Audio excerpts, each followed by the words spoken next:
أعوذ بالله من الشيطان الرجيم إن الدين عند الله الإسلام وقال النبي صلى الله عليه وسلم إن الدين يسر ولن يشاد الدين أحد إلا غلب فسددوا وقاربوا صدق الله العظيم وصدق رسوله النبي الكريم۔ بزرگان محترم اور عزیز دوستو،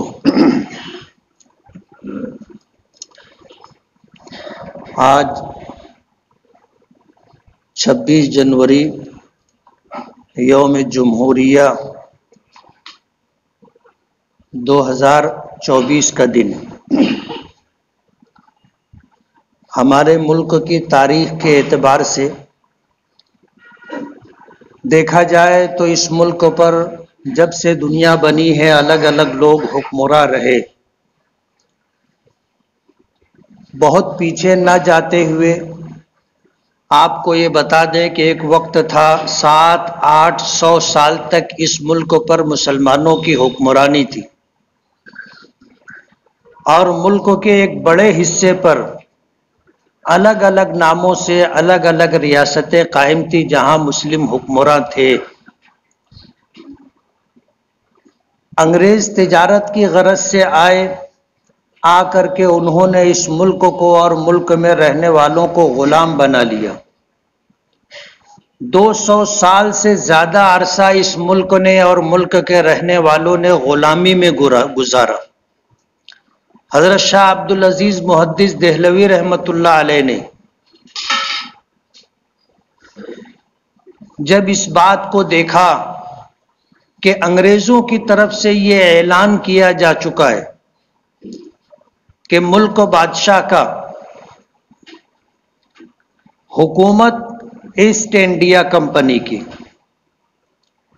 جب اس طرح کی بات سرکاری سطح پر کہی گئی تو شاہ عبدالعزیز محدث دہلوی رحمۃ اللہ علیہ نے یہ اعلان کیا کہ یہ ملک آج سے دارالحرب ہو گیا ہے، ہم غلام ہو گئے ہیں، آزادی حاصل کرنا ہم سب پر فرض ہے۔ شاہ عبدالعزیز محدث دہلوی رحمۃ اللہ علیہ کے اس اعلان اور تحریری طور پر اس فتوے کے بعد اس ملک میں آزادی کی جدوجہد شروع ہوئی، اور ایک لمبے عرصے تک تنے تنہا آزادی حاصل کرنے کے لیے مسلمان میدان میں رہے۔ لاکھوں لوگوں نے اس ملک کی آزادی کے لیے اپنی جانیں قربان کی۔ 57,000 علماء اور لاکھوں عوام نے اس ملک کی آزادی کے لیے اپنا تن من دھن سب کچھ قربان کیا،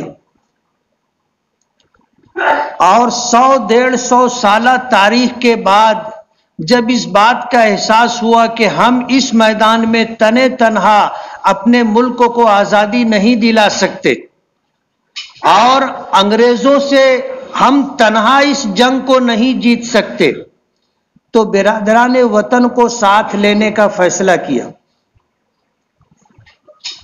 اور قصہ مختصر یہ کہ اس جد و جہد میں جب برادران وطن کو ساتھ لیا تو ان کا ذہن بنانے کے لیے، ان کو آمادہ و تیار کرنے کے لیے افریقہ سے موہن داس گاندھی کو لایا گیا۔ حضرت مولانا محمد علی جوہر، مولانا ان کے بڑے بھائی مولانا شوکت علی، ان حضرات نے بمبئی کی اپنی کوٹھی فروخت کی، اور جو قیمت آئی اس قیمت کے ذریعے پورے ملک میں گاندھی کا دورہ کروایا۔ وہ پیسہ انہوں نے صرف کیا اور گاندھی جی کو مہاتما کا خطاب دیا، اور ملک میں بسنے والی دوسری قومیں، برادران وطن، سب کو ساتھ لے کر کے ایک لمبی لڑائی لڑی گئی۔ کانگریس کا وجود ہوا، 1919 میں جمعیت علماء بنی۔ جمعیت علماء کے پلیٹ فارم سے شیخ الہند رحمت اللہ علیہ، شیخ الاسلام مولانا حسین احمد مدنی رحمت اللہ علیہ، مولانا ابوالکلام آزاد رحمۃ اللہ علیہ، مفتی کفایت اللہ رحمۃ اللہ علیہ، مولانا حفظ الرحمان سہاروی رحمۃ اللہ علیہ، مولانا حسرت موہانی رحمۃ اللہ علیہ، یہ وہ اکابرین علماء اور بزرگان دین تھے جنہوں نے جمعیت علماء قائم ہونے کے بعد جمعیت علماء کے نام سے ملک بھر کے مسلمانوں کو اکٹھا کر کے اس جنگ کو آگے بڑھانے کا سلسلہ شروع کیا۔ برادران وطن کو ساتھ لیا گیا تھا۔ اسی وقت سے یہ بات کہی جا رہی تھی کہ یہ ملک آزاد ہوگا۔ جس طرح لوگ اس تحریک سے جڑ رہے تھے، مستقبل بظاہر نظر آ رہا تھا۔ اللہ کے رسول صلی اللہ علیہ وسلم نے فرمایا کہ اتقوا بفراست المؤمن فإنه ينظر بنور اللہ، کہ مومن کی فراست سے ڈرو، وہ اللہ کے نور سے دیکھتا ہے۔ کسی نے کہا ہے قلندر ہرچ گوید دیدہ گوید، کہ اللہ والے جو کچھ بولتے ہیں وہ دیکھ کر کے بولتے ہیں، ان کو دکھائی دیتا ہے، مستقبل کا اندازہ صحیح معنوں میں وہ لوگ کر سکتے ہیں۔ ہمارے اکابرین اور بزرگوں نے کانگریس کے ان اکابرین سے جو اس ملک کی آزادی کے لیے جنگ لڑی جا رہی تھی ساتھ میں تھے، ان سے اس بات کا وعدہ لیا تھا کہ ملک آزاد ہوگا تو اس ملک کا دستور سیکولر اور جمہوری ہوگا۔ یہ پہلے سے وعدہ تھا، ذمہ داری تھی، اور یہ سلسلہ چلتا رہا تا آکے 15 اگست 1947 کو یہ ملک آزاد ہوا۔ انگریز نے جاتے جاتے اس ملک کے 2 ٹکڑے کیے۔ محمد علی جناح نے اسلام کے نام پر، مسلمانوں کے نام پر ایک ملک مانگا، اسے ہندوستان کا ایک چھوٹا سا ٹکڑا دے دیا گیا جو پاکستان، مغربی اور مشرقی پاکستان سے نہ جانا جاتا تھا۔ جہاں مسلمانوں کی اکثریت تھی، ایسے 2 حصے پاکستان کے نام سے مسلم لیگ نے لے لیے۔ جمعیت علماء نے ہمیشہ اس کی مخالفت کی۔ اس وقت بھی ہم تقسیم کے مخالف تھے اور آج تک ہم تقسیم کے مخالف ہیں۔ ملک کی آزادی کے بعد ہمارے اکابرین اور بزرگوں نے، جنہوں نے اس ملک کی آزادی کے لیے بے پناہ قربانیاں دی تھی، اور ان کی قربانیاں جگ ظاہر تھی، اور انہوں نے تمام ذمہ داروں سے اس بات کا عہد لیا تھا کہ جب ملک آزاد ہوگا تو اس ملک کا دستور، سنویدھان اور قانون سیکولر ہوگا۔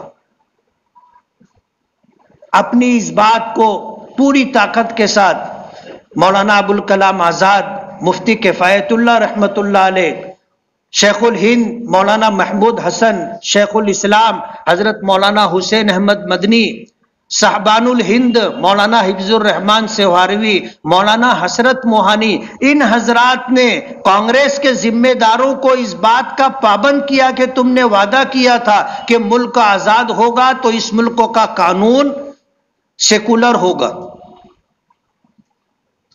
اس بات کو نافذ کرنے پر انہیں مجبور کیا، اور الحمدللہ تقریباً 250 افراد پر مشتمل پورے ملک سے چنندہ لوگوں کی ایک کمیٹی بنی، اور ڈاکٹر بھیم راؤ بابا صاحب امبیڈکر کی صدارت میں یہ کمیٹی اس ملک کے لیے قانون بنانے کا کام کر رہی تھی، اور 26 جنوری 1950 کو اس ملک کو ایک قانون دیا گیا۔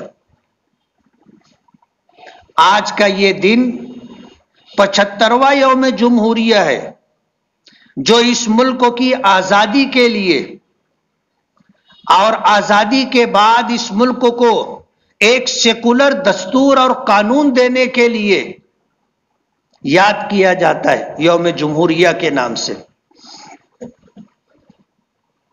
یہ وہ تاریخ ہے آج کے دن کی جو مختصر میں نے آپ کے سامنے رکھی۔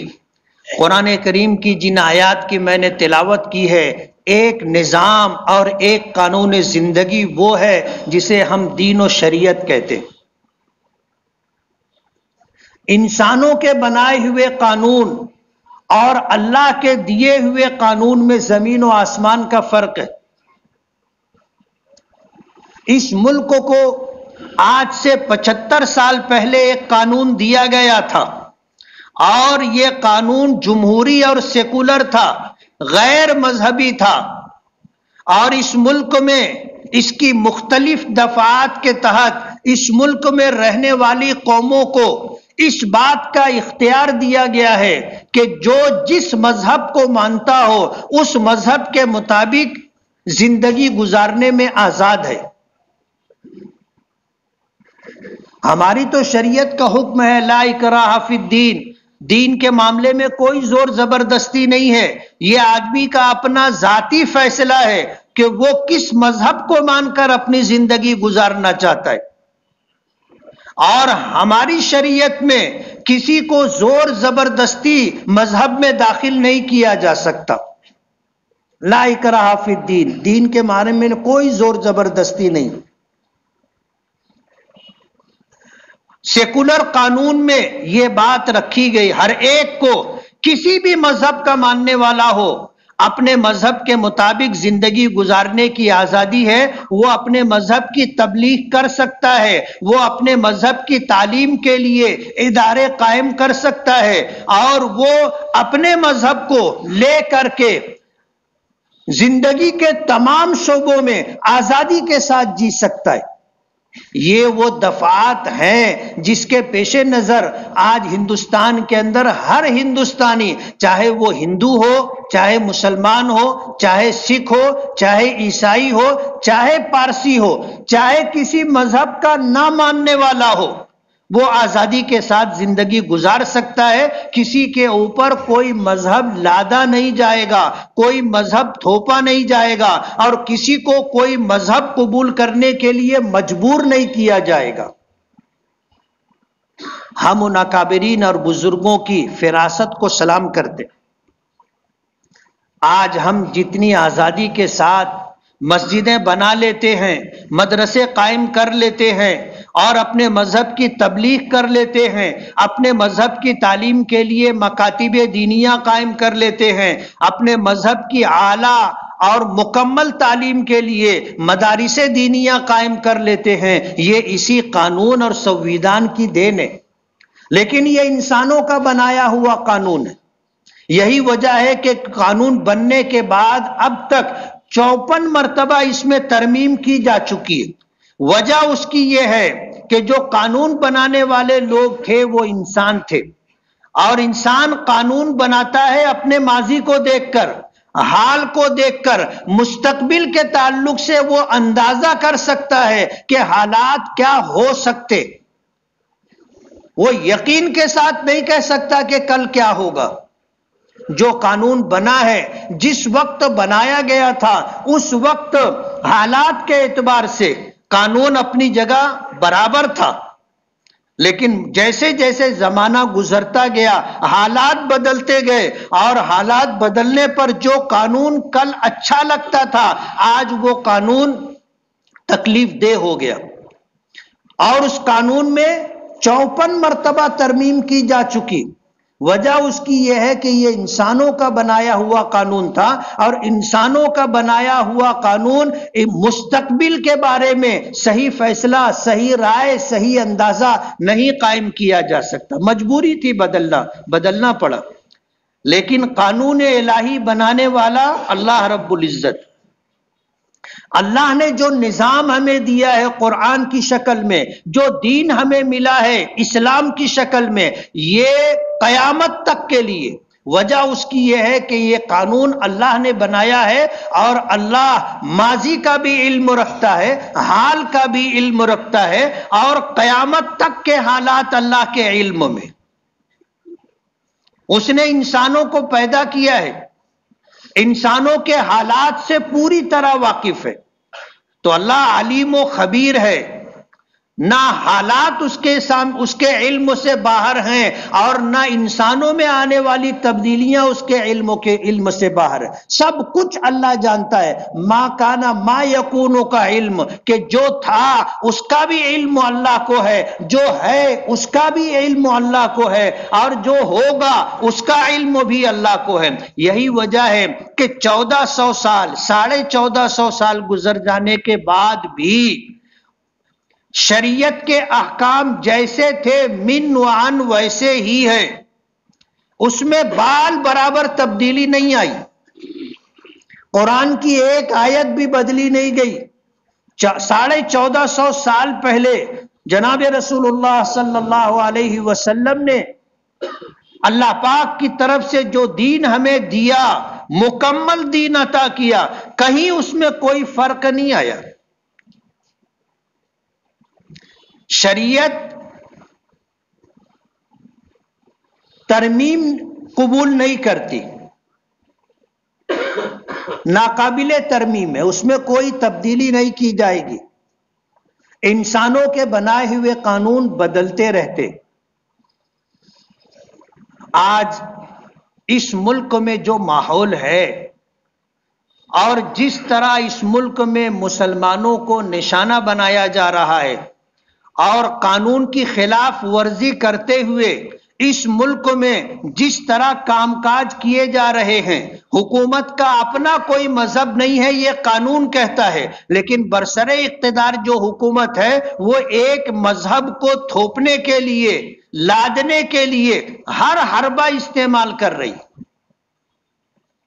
سوال یہ ہے کہ آج ہمیں ڈرا کر کے، دھمکا کر کے، دبا کر کے اور طاقت کا اور حکومت کا ناجائز استعمال کر کے جس طرح ہمیں ستایا جا رہا ہے اور ہمارے مذہب کو، ہماری شریعت کو، ہمارے کلچر کو جس طرح ختم کرنے کی کوشش کی جا رہی ہے، ایسے حالات میں ہمیں کیا کرنا چاہیے؟ بات سمیٹ کر کے میں نے کہی ہے، داستان بہت لمبی ہے، داستان بہت لمبی ہے، اور یہ دن دو دن کی بات نہیں، صدیوں کا قصہ ہے. تھوڑی دیر میں آپ کو تاریخ کا ہر پہلو نہیں بتایا جا سکتا. بات آپ کو سمجھ میں آ جائے، اس میں ضروری کچھ گوشے تھے جو میں نے آپ کے سامنے رکھے ہیں. سوال یہ ہے کہ اب حالات ایسے ہیں، ہمیں کیا کرنا چاہیے، ہماری کیا ذمہ داری؟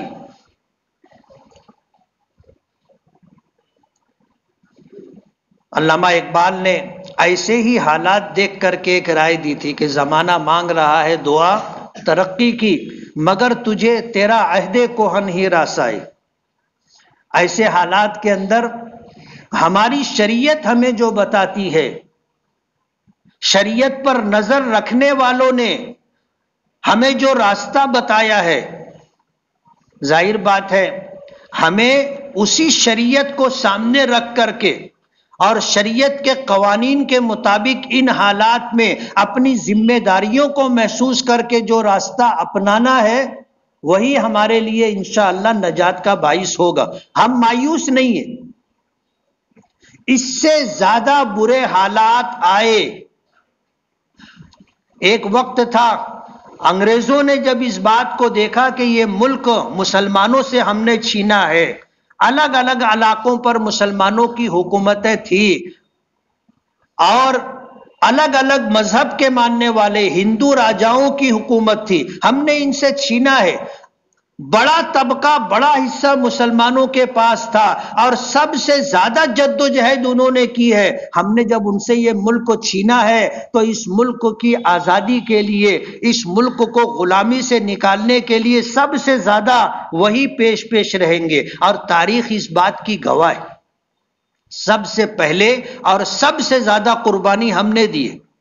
انہوں نے اسلام اور مسلمانوں کو ٹارگٹ کیا تھا، عیسائی مشنریوں کو بلایا تھا، ملک کے چپے چپے پر مناظرے ہوتے تھے اسلام اور ہندوازم کے، ملک میں مناظرے ہوتے تھے اسلام اور عیسائی مذہب کے، اور اسے سرکاری سرپرستی حاصل تھی.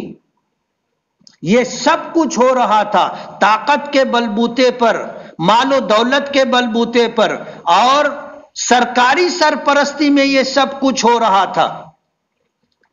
اور سب سے پہلے آواز مسلمانوں نے اٹھائی تھی۔ تاریخ اٹھا کر کے دیکھو، شاہ عبدالعزیز رحمت اللہ علیہ کا فتویٰ ملکوں کی آزادی کے لیے بنیاد کی حیثیت رکھتا ہے،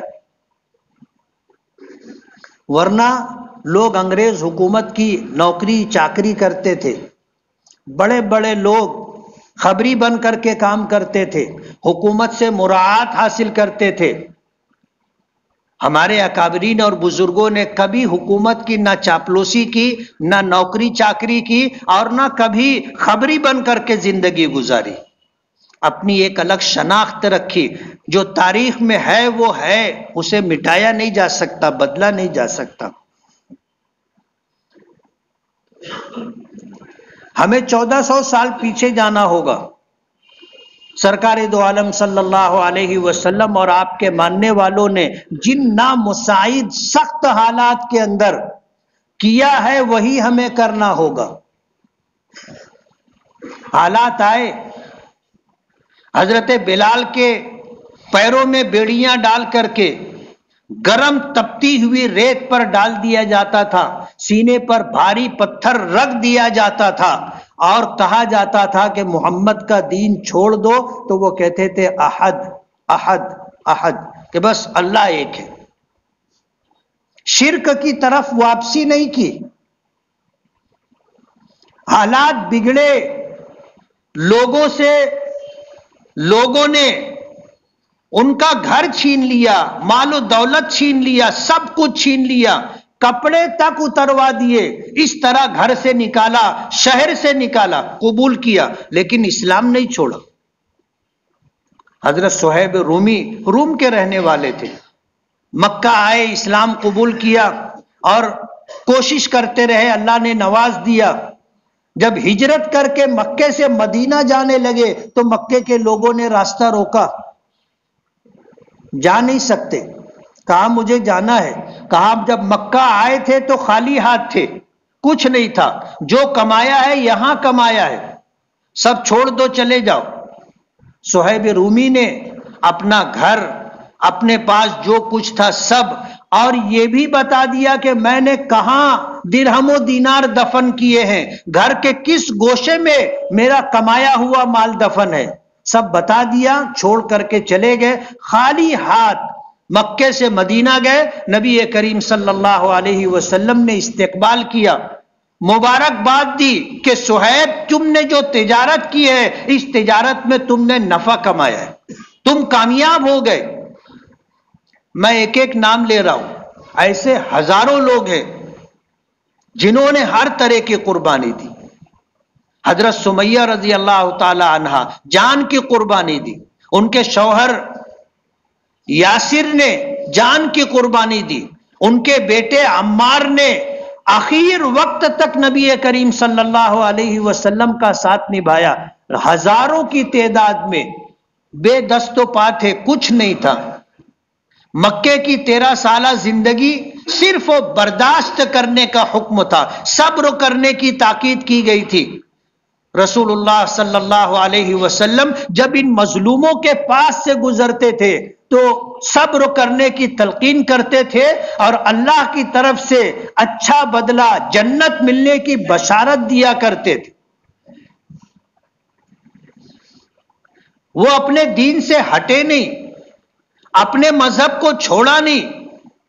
آج ہمیں بھی حالات وہ نہیں ہیں جو آج ہیں، ہمیں بھی ہر طرح ہراساں کیا جا رہا ہے، ڈرایا جا رہا ہے، ہمیں بھی ہر میدان سے پیچھے ہٹانے کی کوشش کی جا رہی ہے۔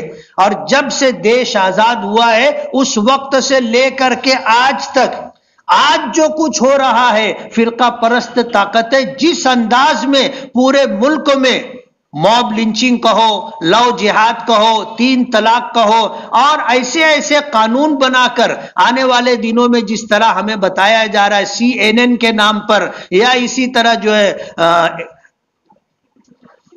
RCC کے نام پر جس طرح جو صورتحال پیدا کی جا رہی ہے اس سے گھبرانے کی ضرورت نہیں ہے. حالات تھے، رہیں گے. ہمیں کیا کرنا ہے؟ اپنی دین و شریعت کے اوپر مضبوطی سے قائم رہنا ہے. ہم اللہ کے دین پر مضبوطی سے قائم رہیں گے، حالات کا مقابلہ کریں گے اور ظلم و زیادتی کے مقابلے میں صبر سے کام لیں گے.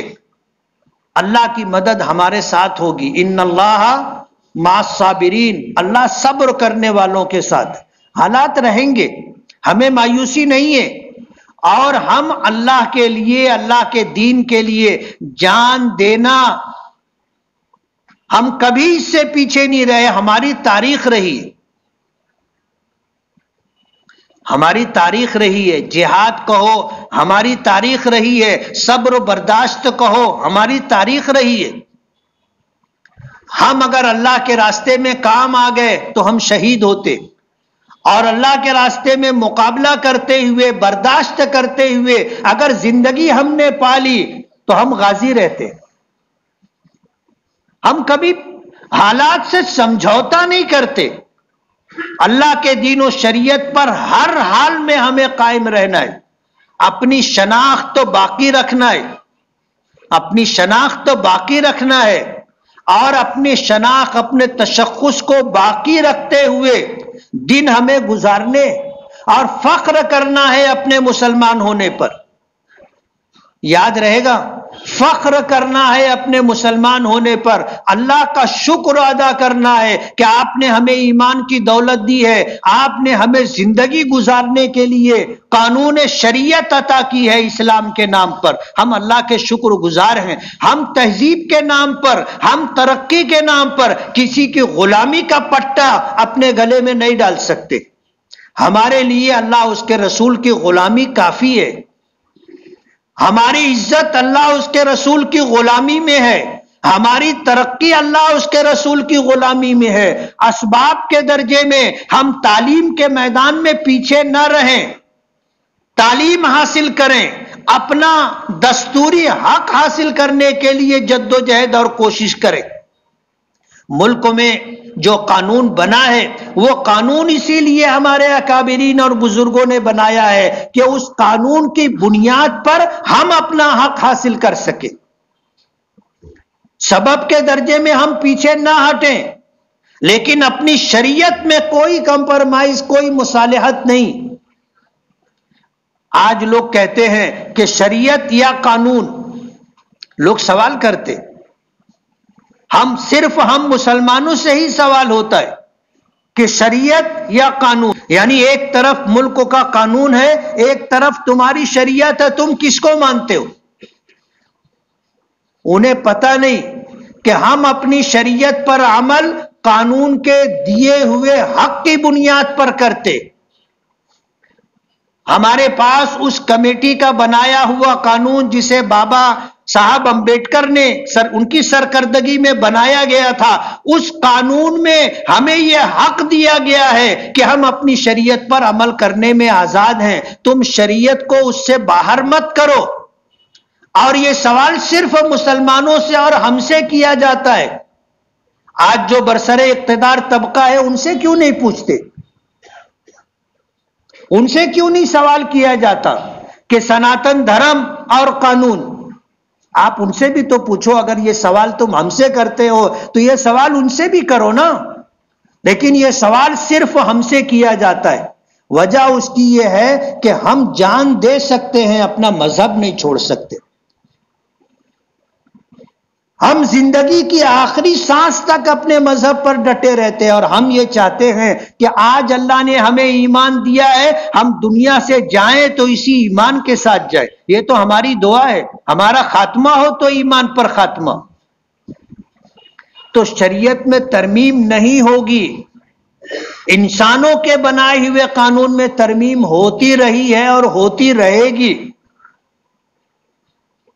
تو آج اگر یہ یوم جمہوریہ ہے اور اس دن اس ملک کو ایک قانون ملا تھا، اس دن اس ملک کو ایک سنویدھان ملا تھا جسے اس کمیٹی نے بنایا تھا، جس میں تقریباً 53 مسلمان تھے، الگ الگ مذہب کے ماننے والے لوگ تھے، لیکن اس ملک کا دستور سیکولر ہو، اس ملک کا دستور غیر مذہبی ہو، اس ملک کا دستور جمہوری ہو، اس بات کو منوانے میں ہمارے اکابرین اور بزرگان دین پیش رہے۔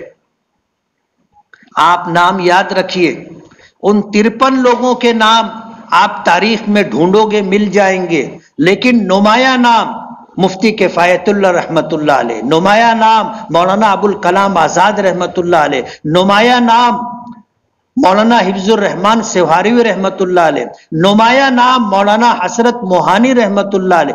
یہ وہ نام ہیں جنہوں نے اس ملک کو جو قانون دیا وہ قانون سیکولر قانون ہے، جس کے مطابق ہم اپنا حق مانگنے کی طاقت رکھتے۔